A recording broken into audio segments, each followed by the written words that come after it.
Deuteronomy chapter 14, English Standard Version. You are the sons of the Lord your God. You shall not cut yourselves or make any baldness on your foreheads for the dead.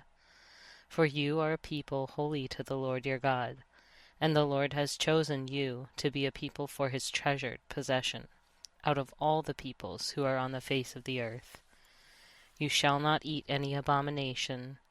These are the animals you may eat: the ox, the sheep, the goat, the deer, the gazelle, the roebuck, the wild goat, the ibex, the antelope, and the mountain sheep. Every animal that parts the hoof and has the hoof cloven in two, and chews the cud, among the animals you may eat. Yet of those that chew the cud or have the hoof cloven, you shall not eat these: the camel, the hare, and the rock badger, because they chew the cud but do not part the hoof, are unclean for you. And the pig, because it parts the hoof but does not chew the cud, is unclean for you. Their flesh you shall not eat, and their carcasses you shall not touch. Of all that are in the waters you may eat these: whatever has fins and scales you may eat. And whatever does not have fins and scales you shall not eat. It is unclean for you.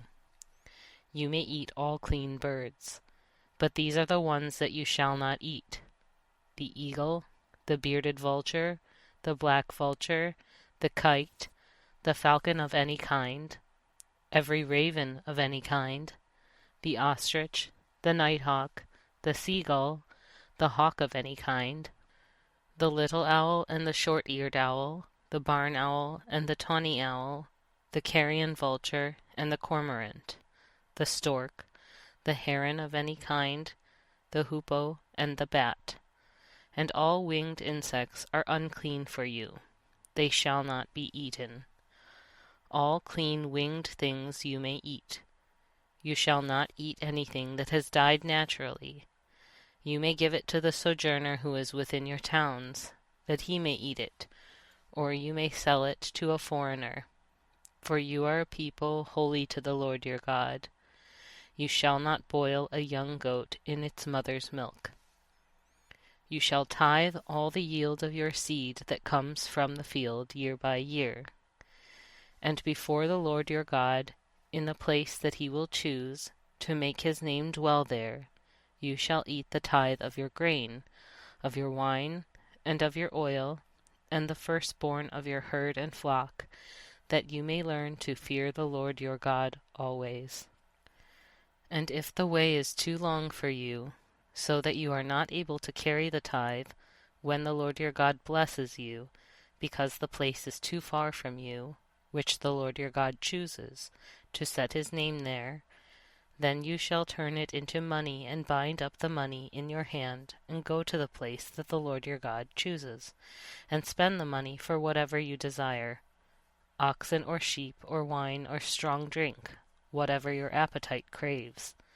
And you shall eat there before the Lord your God, and rejoice, you and your household. And you shall not neglect the Levite who is within your towns, for he has no portion or inheritance with you.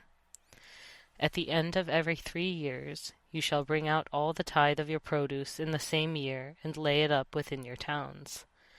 And the Levite, because he has no portion or inheritance with you, and the sojourner, the fatherless, and the widow, who are within your towns, shall come and eat and be filled, that the Lord your God may bless you in all the work of your hands that you do.